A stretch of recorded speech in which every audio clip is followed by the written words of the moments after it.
असं ठीक ऍड करायला येतील सरांचं पहिलं. पुण्यश्लोक अहिल्यादेवी होळकरांचा, पुण्यश्लोक अहिल्यादेवी होळकरांचा, मल्हारराव होळकरांचा, यशवंतराव होळकरांचा.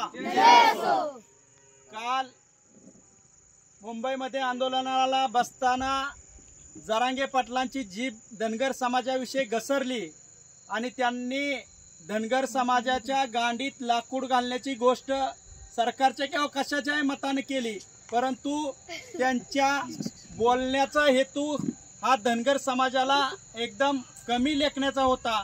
आणि काल मी त्यांना माझ्या व्हिडिओच्या माध्यमातून किंवा प्रसार माध्यमातून सांगितलं होतं की तुम्ही धनगर समाजाची, समस्त महाराष्ट्रातल्या धनगर समाजाच्या भावना दुखवल्यामुळं तुम्ही धनगर समाजाची जाहीर माफी मागा. परंतु आम्ही कधीही ओबीसी किंवा मराठा या आंदोलनामध्ये कधीही टोकाची भूमिका मांडली नाही, संविधानिक भूमिका मांडत आलो. ओबीसीतील असतील किंवा मराठा समाजातील असतील, जे कायद्याला चॅलेंज करतायत किंवा ज्यांनी कायदा हातात घेतलाय अशा लोकांचा आम्ही वेळोवेळी जाहीर निषेध करत आलोय. परंतु जरांगे पाटलाला कशाची मस्ती चालली माहीत नाही. आम्ही तुम्ही कुठली भूमिका घेता त्याच्यावर कधी बोललो नाही, परंतु तुम्ही धनगर समाजाच्या वाटे जायचा प्रयत्न करू नका.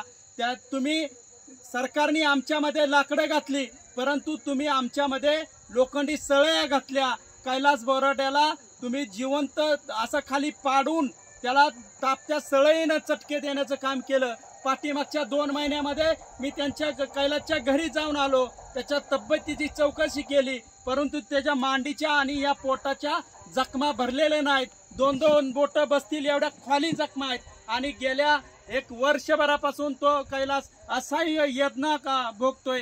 परंतु जे कृत्य ह्या आरोपीने केलं त्या आरोपीचं जरांगे पाटलांनी समर्थन केलं. ज्यावेळेस कैलास दवाखान्यात होते त्यावेळेस मी ठामपणे भूमिका मांडली आणि जरांगे पाटलांचा जाहीर निषेध केला. परंतु जरांगे पाटील नेहमी या आंदोलनाच्या माध्यमातून जे गुन्हेगारी वृत्तीची लोक आहेत त्यांच्यावर पांघरून घालण्याचं काम करतायत. मी कालच त्यांना सांगितलं होतं तुम्ही धनगर समाजाची माफी मागा, परंतु त्यांनी मागितली नाही. तर आज आम्ही त्यांच्या या फोटोला चप्पल मारून, जोडे मारून त्यांचा जाहीर निषेध करतोय आणि त्यांनी संपूर्ण महाराष्ट्रातील धनगर समाजाची माफी मागावी, अन्यथा हे जोडे मारो आंदोलन संपूर्ण महाराष्ट्रभर चालत राहील. धन्यवाद. येळकोट येळकोट, येळकोट येळकोट.